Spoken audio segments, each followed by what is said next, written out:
Praise the Lord. ஹல்லேலூயா ஹல்லேலூயா ஹல்லேலூயா. இயேசுவே உமக்கு நன்றி.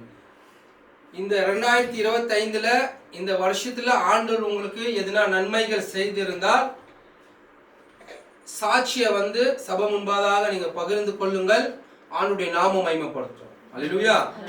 டெஸ்டிமனி எதுனா இருந்தா நீங்க சொல்லுங்க. வாங்க வாங்க சோபா சிஸ்டர். கர்த்தருக்கு ஸ்தோத்திரம். என் பேர் சோபா. என் வயசு 48 வயசு. எனக்கு கட்டி வந்துருக்குது. ஆனால் அந்த கட்டி இருக்கும்போதும் எதுவும் நான் நம்பலை. ஆனால் ஹாஸ்பிட்டலுக்கு போகும்போதும் எனக்கு வயசில் கட்டிக்கிட்டுன்னு சொன்னாங்க. இப்போ ஆப்ரேஷன் பண்ணும்போதும் 3 கேஜி இருந்துச்சு. அதனால் எனக்கு கடவுள் எனக்கு இவ்வளோ ஒரு உதவி செய்தார்.